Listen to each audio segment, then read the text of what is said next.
안녕하십니까. 9월 5일 월요일입니다. 오늘 마감 시황 하창모임 주식 클래스인데 제가 한번 영상 올렸다가 음질이 안 좋아서 다시 함께하고 있습니다. 달러와 역설 위안화 이야기인데요. 오늘 환율이 꽤 많이 올랐습니다. 환율이 많이 올랐고 시장도 많이 좀 밀렸었는데 원화 환율이 오늘 1370원 내까지 올랐어요. 그래서 정부에서 뭐 시장 개입 이야기 나왔습니다만 시장 개입은 보통 구두 개입을 이야기합니다.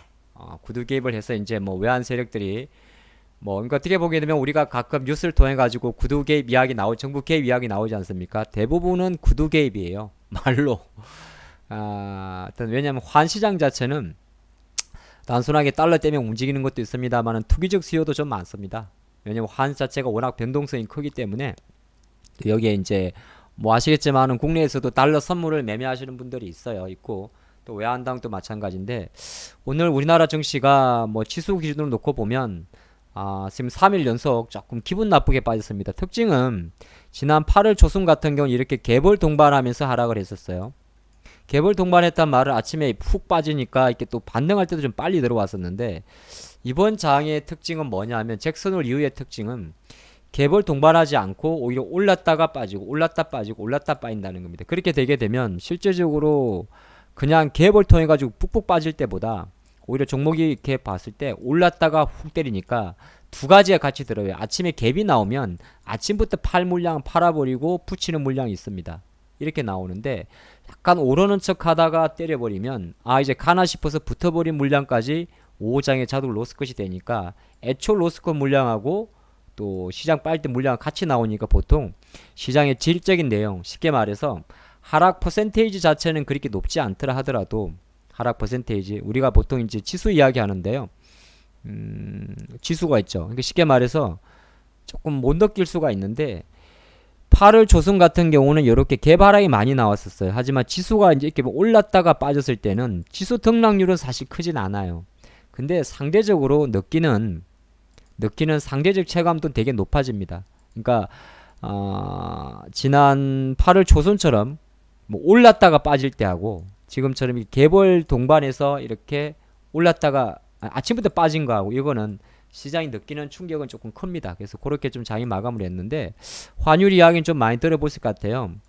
오늘 외국인들이 사실 주식을 그렇게 많이 판 건 아니에요. 근데 중요한 거는 많이 안 사죠. 그게 포인트입니다. 많이 팔진 않지만은 많이 안 삽니다. 그 말은 뭐 외국인 입장에서는 아무래도 전기전자 업종 쉽게 말해서 삼성전자라는 기업 자체를 한국 기준으로는 뭐 가장 핸들링하기가 쉽기 때문에 본의 아니게 또 팔 수밖에 없고 삼성전자 빠지니까 뭐 다른 종목도 같이 빠질 거고 또 코스닥도 마찬가지였고 자동차 쪽은 여전히 나름 환율 이야기로 좀 많이 반영을 하는데 환율은 사실 알면 알수록 좀 어려울 수도 볼 수 있는데 가장 우리나라에 영향을 미치는 것은 그래도 달러 하겠죠. 우리가 보통 DXY라고 이야기를 합니다. DXY라고 이야기하는데 달러 인덱스 6개 이종 통화를 가지고 달러의 상대적 강도를 나타내는데요.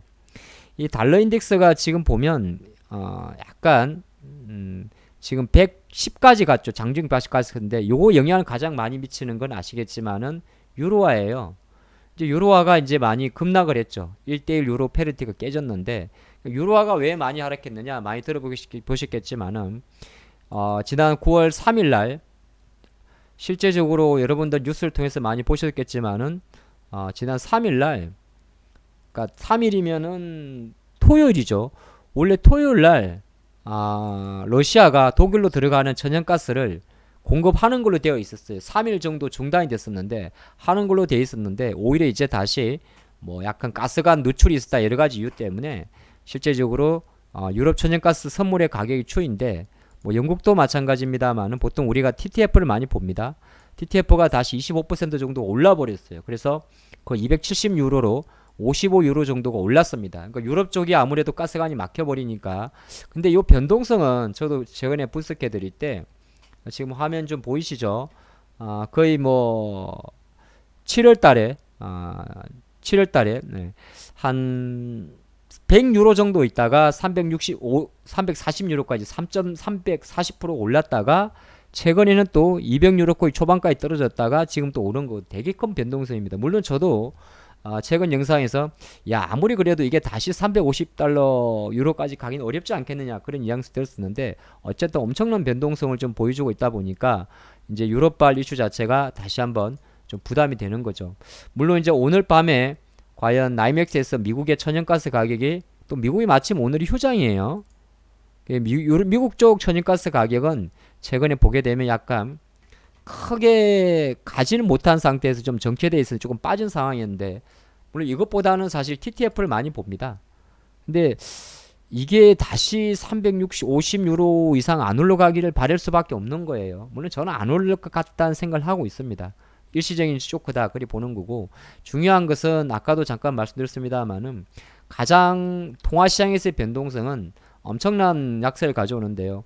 이게 잘 보면 오른쪽을 잘 보십시오. 이제 상대적 가치를 말하는데 유로화 같은 경우는 지금 연초 대비해서 16%가 절하가 됐고요. 그러면은 생각해 보십시오. 원자재 가격은 가만히 있는 상태에서 통화만 16% 정도가 절하가 돼도 원가는 16% 올랐겠죠. 영국의 파운드화도 17% 정도가 달러보다 가치가 떨어졌습니다. 일본의 엔화는 28%가 떨어졌고요. 이게 플러스라고 표시해서 그렇지 기준 위치가 달라서 그렇거든요. 다 떨어진 겁니다. 다 떨어진 거고 뭐 터키죠. 리라 같은 경우 말할 필요도 없는 거고 120% 리라 가치가 쉽게 말해서 휴지값이 된 거죠. 우리나라 원화도 어느새 달러 대비해서 원초 대비 여초에서 보게 되면 지금 18% 정도가 쉽게 말해서 절하가 된 겁니다. 절하란 말이 돈의 가치가 떨어진 거죠. 그러면 아시겠지만은 최근에 유가가 하락하는 부분이라든지 이런 게 CR이 안 먹히는 겁니다. 뭐 유가가 아무리 연말 대비해서 연간 기준 놓고 보면 어쨌든 유가는 지난해 연간 대비해서 아직 15% 비싸게 있거든요. 그러다 보니까 외국 우리나라 환율이 계속 뛰는 거고 여기에 이제 조금 부정적 영향을 미치는 게 바로 중국의 위안화인데 위안화까지 봐야 됩니까? 예, 봐야 됩니다. 이게 안 그러면 시장을 읽어내질 못해요.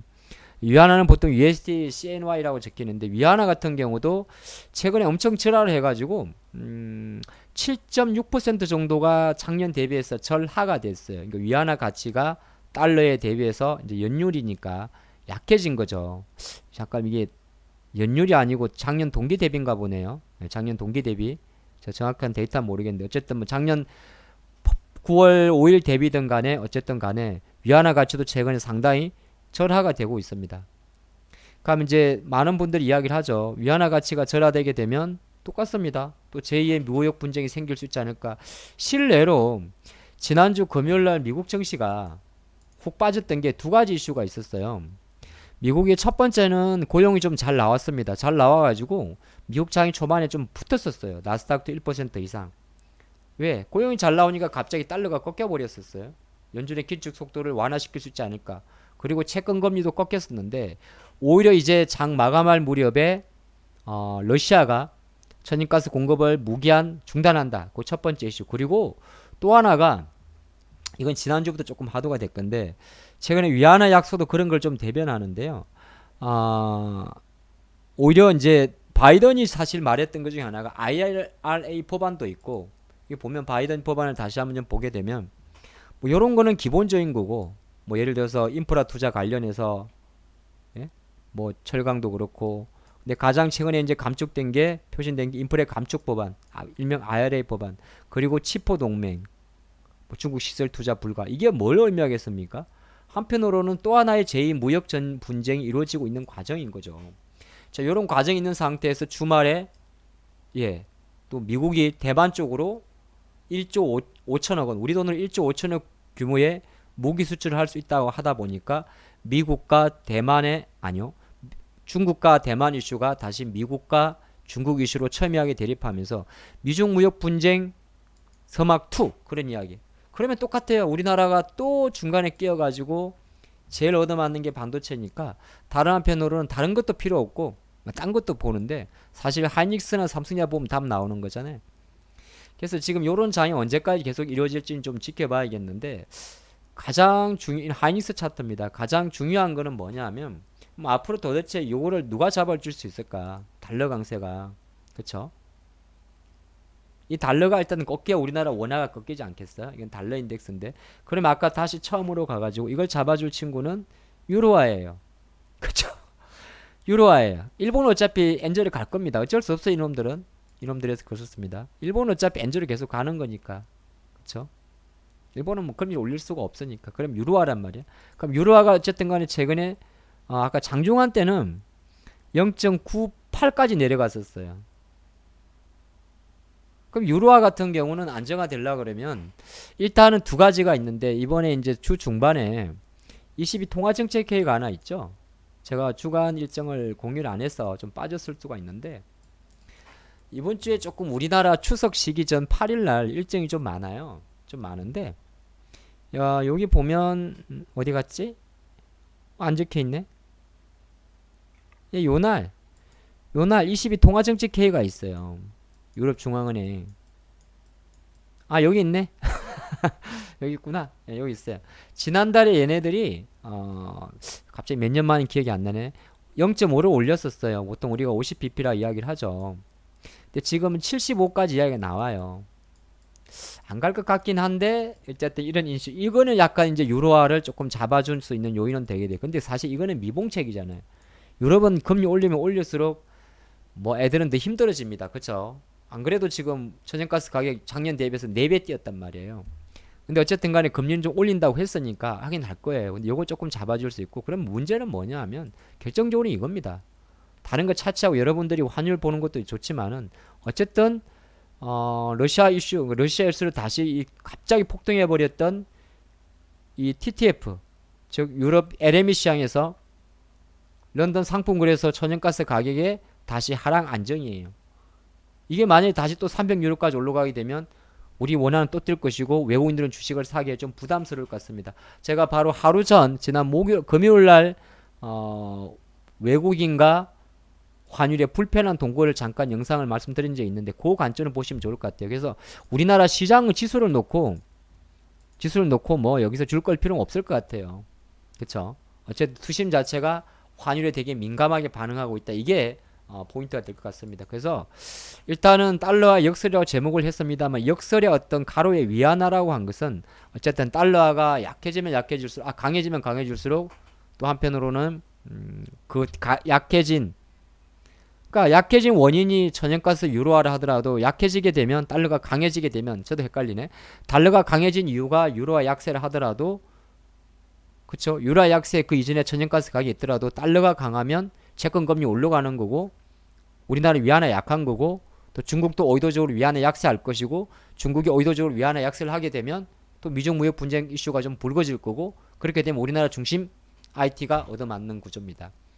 안타까운데 그럼 우리가 항우를 바라보는 관점에서 일단은 그러면 돌고 돌아서 예 다시 천연가스 가격이 안정화되는지 여부 그것 자체가 지금 치고 가는 달러화를 좀 잡아줄 수 있지 않을까 이렇게 살펴봤습니다. 핵심 포인트만 하는데도 한 13분 정도 시간이 흘러들었는데요. 여러분들 또 여기까지 잘 따라오시느라 되게 고생 많으셨고 내일은 조금 더 밝은 영상으로 밝은 내용으로 함께 하기를 저도 고대하겠습니다. 태풍 조심하시고 화요일자 9월 6일 날 또 인사드리도록 하겠습니다. 감사합니다.